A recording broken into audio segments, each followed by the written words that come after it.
Hello students.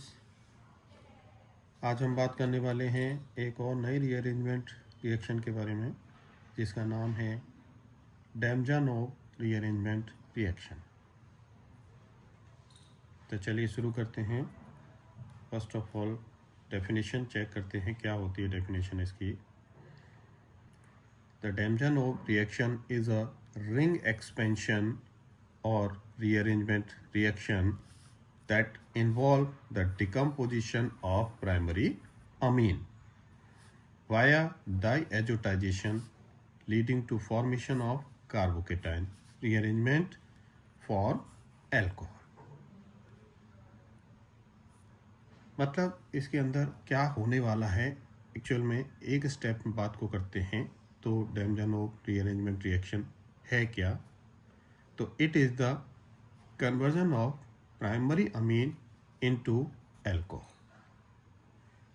Primary amine का alcohol में convert होना डैमजानोव रीअरेंजमेंट रिएक्शन है।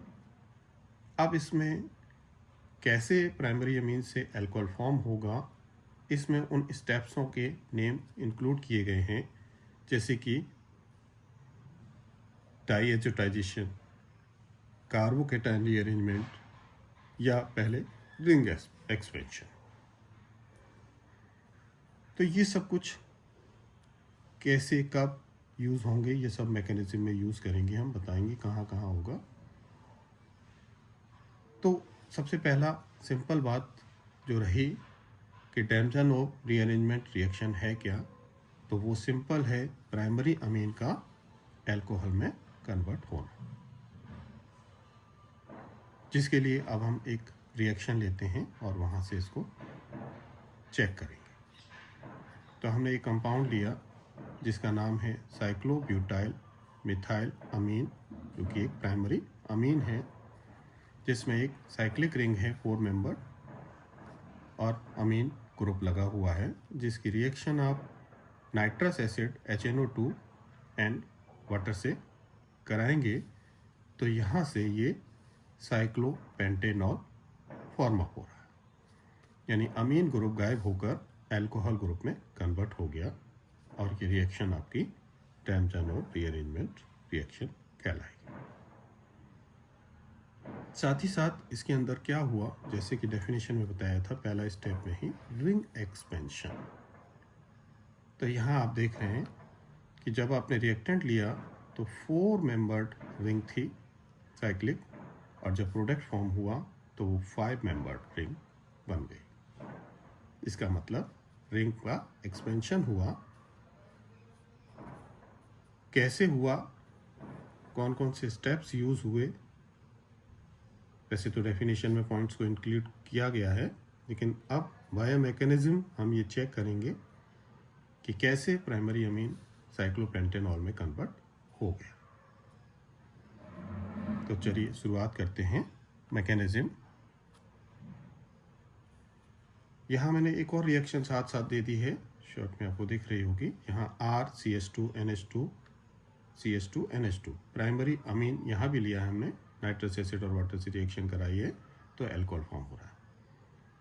तो यहाँ अंतर सिर्फ इतना है, यहाँ cyclic compound cyclic ring connect की है आर की, और यहाँ पर एक एसाइक्लिक आर यूज़ किया है। तो दोनों का क्या मीनिंग है, क्या फ़र्क पड़ेगा साइक्लिक लेने पर और एसाइक्लिक लेने पर प्रोडक्ट पर, वो सब बातें हम नेक्स्ट लास्ट में बात करेंगे। शुरू करते हैं पहले मैकेनिज्म में क्या होने वाला है, कैसे क्या होगा। तो यहाँ आप रिएक्शन में देखा था पहला रिएक्शन जिससे करानी है वो नाइट्रस एसिड है। अब वो नाइट्रस एसिड कहाँ से आया, डेफिनेशन में यूज़ किया गया था वर्ड डाईएजोटाइजेशन। तो जो नाइट्रस एसिड आ रहा है रिएक्शन करने के लिए वो कहाँ से प्रोड्यूस हुआ है, डाईएजोटाइजेशन के प्रोसेस से। तो डाईएजोटाइजेशन में होता क्या है, हम जनरली देखते हैं तो कई बार लिखा जाता है कि सोडियम नाइट्राइट और HCl 0 डिग्री से 5 डिग्री सेल्सियस के बीच में रिएक्शन होती है, तो वहाँ से नाइट्रस एसिड फॉर्म होता है। तो डायरेक्टली डाईएजोटाइजेशन की रिएक्शन को यहाँ पर नाइट्रस एसिड से शुरुआत करके दिखा दिया गया है। चाहे तो आप शुरू से कर सकते हैं, अदरवाइज नाइट्रस एसिड से शुरू कर देंगे। तो इसकी जो मैकेनिज्म है वो जनरली हम मान सकते हैं कि इसको 3 स्टेप में कंप्लीट आउट करेंगे। कि पहले स्टेप में क्या होगा, प्राइमरी अमीन आपका डाईएजो ग्रुप में कन्वर्ट होगा और प्रोसेस का नाम हो जाएगा डाईएजोटाइजेशन। दूसरी में जब आपके पास डाईएजो सॉल्ट बन जाएगा तो आप उसे डिकम्पोज करेंगे तो वहाँ पर कार्बोकेटाइन फॉर्म अप हो जाएगा, N2 ग्रुप हट जाएगा और कार्बोकेटाइन फॉर्म हो जाएगा। देन सिंपल तरीके से रीअरेंजमेंट, नाम है रिएक्शन का तो रीअरेंजमेंट होगा और फाइनल प्रोडक्ट अल्कोहल फॉर्म। तो डाईएजोटाइजेशन में क्या होगा कि नाइट्रस एसिड फॉर्म होता है और वो नाइट्रस एसिड कैसे रिएक्ट करता है, एसिडिक मीडियम से प्रोटॉन एक्सेप्ट करता है, पहला काम। ये रिएक्शन यहाँ सिर्फ आपको समझाने के लिए बताई गई है, अदरवाइज आप डायरेक्ट भी रिएक्शन को दे सकेंगे। तो यहाँ सिंपल समझाने के लिए कहा गया है, दिखाया है आपको कि नाइट्रस एसिड क्या होता है, HNO2 होता है और वो प्रोटॉन एक्सेप्ट करता है। तो प्रोटॉन को OH के साथ, हाइड्रोक्साइल के साथ कनेक्ट करता है और वाटर कनेक्ट हो जाता है, H2O बन जाता है। नेक्स्ट स्टेप में वाटर वही आपका निकल जाता है यहाँ से, तो NO बनता है और रीजनरेटिंग फॉर्म में ये कन्वर्ट होकर नाइट्रोसोनियम आयन फॉर्म कर लेता है, जिसे हम इलेक्ट्रोफाइल भी कहते हैं। तो सिंपली रिएक्शन को शुरुआत करने के लिए जो जरूरत है डाईएजोटाइजेशन की, वो होती है नाइट्रोसोनियम आयन की। तो नाइट्रोसोनियम आयन हमने कैसे बनता है ये यहाँ पर आपको दिखाया है। तो जब ये नाइट्रोसोनियम आयन तैयार हो जाता है तो हमारा रिएक्शन शुरुआत होती है स्टेप नंबर 1। तो पहले स्टेप में क्या होगा कि स्टेप का नाम भी रखा डाईएजोटाइजेशन। तो डाईएजोटाइजेशन में क्या होगा कि नाइट्रोसोनियम आयन आएगा, कहाँ से आएगा, हमने पहले ही बताया ये रिएक्शन करके कि नाइट्रस एसिड को 0 से 5 डिग्री सेल्सियस के बीच में डाईएजोटाइजेशन रिएक्शन हुई होगी, वहाँ से नाइट्रोसोनियम आयन बना और ये नाइट्रोसोनियम आयन अब यहाँ पर प्राइमरी अमीन के साथ आपका रिएक्शन करने जा रहा है। तो क्या होता है, नाइट्रोजन पर पेयर प्रेजेंट है जिसके थ्रू ये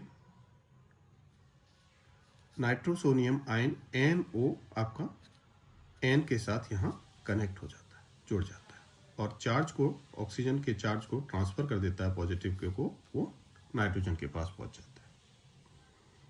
क्योंकि यहाँ ट्रिपल बॉन्ड था, अब रह गया डबल बॉन्ड। इसके बाद क्या होता है कि अगले स्टेप में यहाँ एक ये प्रोटॉन हम यहाँ से शिफ्ट करके हटाकर वो ऑक्सीजन के पास भेजते हैं, तो ये फॉर्म होगा पॉजिटिव चार्ज अब अगेन ऑक्सीजन के पास पहुंच गया। देन फिर मूवमेंट किया हमने और मूवमेंट करते हुए फिर पॉजिटिव चार्ज को अगेन नाइट्रोजन के पास पहुंचाया गया है और नाइट्रोजन के पास जब पहुंचा तो फिर अगले स्टेप की तरफ जाने से पहले अभी यहाँ पर हमारा मेन काम है डाईएजोनियम सॉल्ट बनाना, यानी N2 ग्रुप आना। तो अब आपके पास जो स्टेप्स था ये, इसमें से फिर अगेन हम यहाँ से एक प्रोटॉन रिलीज करते हैं और वो प्रोटॉन जुड़कर कहाँ पहुँचता है, इस हाइड्रोक्साइल के पास पहुँच के यहाँ से वाटर को रिमूव करने का काम करेगा। तो ये चार्ज फिर अगेन यहाँ आपका पॉजिटिव ऑक्सीजन पर पहुँच गया और इस तरह से इस स्टेप से यहाँ से वाटर रिमूव हो जाएगा। तो अब आपके पास N2 ग्रुप रह गया पॉजिटिव चार्ज के साथ। इसी को कह रहे हैं हम डाईएजोनियम सॉल्ट, डाईएजो, एजो ग्रुप आ गया, N2 ग्रुप को हम एजो ग्रुप कहते हैं, डाईएजो। तो पहले स्टेप में सिंपल जो हुआ काम वो क्या रहा, सिर्फ NH2 ग्रुप किस में बदला, N2 ग्रुप में। तो आप देखेंगे कि पहले स्टेप की रिएक्शन को आप सिंपल तरीके से चाहते हैं तो ये सिर्फ अमीन लिखें और N NH2 को आप डायरेक्ट कन्वर्ट करते हुए एक ही स्टेप में रिएक्शन को लिखते हुए N2 में कन्वर्ट कर सकते हैं। ये आपको सिर्फ सिंपल दिखाने के लिए, समझाने के लिए था। तो पहले स्टेप में आपने डाइएजोटाइजेशन कर दिया, N2 ग्रुप आ गया। सेकेंड स्टेप में आप नेम आता है फॉर्मेशन ऑफ कार्बोकेटाइन। अब यहाँ कार्बोकेटाइन बनने वाला है। कैसे बनेगा? सिंपल तरीका, इससे आपको नाइट्रोजन को रिमूव कर देना है। माइनस नाइट्रोजन कर दिया आपने, नाइट्रोजन हटा दिया, तो ये चार्ज कैरी ऑन होकर आप कार्बन पर पहुंच गया और आपका कार्बोकेटाइन फॉर्म हो गया। नेक्स्ट स्टेप नंबर 3 के अंदर अब यहाँ शिफ्टिंग होगी, 1-2 शिफ्टिंग या रिंग एक्सपेंशन नाम देंगे यहाँ पर, क्योंकि रिंग है। तो ये बॉन्ड यहाँ से ब्रेक होकर पॉजिटिव चार्ज को कैरी ऑन कर देता है इस पर, तो ये यहाँ से कनेक्ट हो जाएगा। तो अब आप देखें कि एक पहले 4 मेंबर्ड रिंग थी, अब ये 5 मेंबर्ड हो गई और चार्ज पॉजिटिव कैरी ऑन हो गया नेक्स्ट पर। तो ये शिफ्टिंग हो गई, 1-2 शिफ्टिंग कह लीजिए या रिंग एक्सपेंशन कह लीजिए। फर्दर आप वाटर से रिएक्शन करा देते हैं, तो आपका OH यहाँ इस पॉजिटिव चार्ज कार्बन के साथ कनेक्ट हो जाता है और साइक्लोपेंटेनॉल फॉर्म हो जाता है। तो ये मैकेनिज्म हुई जो कि आपके 3 स्टेप में कंप्लीट हुई। पहले स्टेप में आपका डाइएजोटाइजेशन हुआ, यानी कि NH2 ग्रुप जो है वो NH2 ग्रुप आपका कन्वर्ट हुआ। पहले स्टेप में NH2 कन्वर्ट होते हुए N2 में आया, डाइएजोनियम। सेकेंड स्टेप में N2 रिमूव हो गया तो कार्बोकेटाइन फॉर्म हो गया। थर्ड स्टेप में कार्बोकेटाइन के अंदर शिफ्टिंग हो गई या रिंग एक्सपेंशन हो गया, वो एक कार्बन को आगे बढ़ाते हुए 4 मेंबर से 5 मेंबर हो गया। देन वाटर से रिएक्शन और OH ग्रुप आते ही आपका साइक्लोपेंटेनॉल फॉर्म। तो चलिए एक और रिएक्शन यहाँ पर हम देखते हैं, जिसमें हमने साइक्लोब्यूटाइल अमीन लिया, जो कि पहले रिएक्टेंट से सिर्फ एक कार्बन कम कर दिया है। रिंग वही है 4 मेंबर्ड। नाइट्रस एसिड से रिएक्शन कराए तो अमीन ग्रुप N2 में कन्वर्ट हुआ और N2 माइनस हुआ, निकल गया यहाँ से, तो फिर आपका कार्बोकेटाइन फॉर्म हुआ। कार्बोकेटाइन फॉर्म होने के बाद 2 पॉसिबिलिटीज़ यहाँ शो की हैं। अगर वाटर से आप रिएक्शन कराते हैं तो डायरेक्टली OH यहाँ कनेक्ट होता है और एल्कोहल फॉर्म होता है। लेकिन अगर इस वे में जाते हैं जहाँ शिफ्टिंग करनी है, तो यहाँ पर देखते हैं कि पहले हमने बात किया था रिंग एक्सपेंशन, लेकिन यहाँ पर रिंग का कॉन्ट्रैक्शन हो जाता है 1-2 शिफ्टिंग होने पर, तो ये 3 मेंबर रिंग में चेंज हो जाता है और एल्कोहल फॉर्म कर देता है। तो ये हुआ हमारा कि ड्यू टू रिंग कॉन्ट्रैक्शन की वजह से यहाँ पर रिंग छोटी हो जाती है। अब यहाँ नोट लिखा हुआ है जो हमने पहले बताया था रिएक्शन शुरू करने से पहले, कि आप जब रिएक्टेंट लेंगे तो उसमें R साइक्लिक लेंगे या A साइक्लिक लेंगे, उसका क्या इम्पैक्ट पड़ने वाला है प्रोडक्ट पर, तो वो बात यहाँ लिखी। If R is cyclic the carbocation facilitate ring expansion. अगर आप R साइक्लिक लेते हैं तो रिंग का एक्सपेंशन होगा, कार्बन की संख्या बढ़ेगी रिंग। और यही अगर आप ए साइक्लिक लेते हैं तो वहाँ पर रीअरेंजमेंट या एलिमिनेशन मिलेगा, सिंपल। तो ये मैकेनिज्म और रिएक्शन आपके सामने रखी गई हैं, इनको आप करके चेक करें। इजीली है, हो जाएंगे। मैकेनिज्म में विशेष तौर से आपको स्टेप्स पे ध्यान देना है। तो 3 स्टेप्सों का नाम आपके सामने रखा गया था।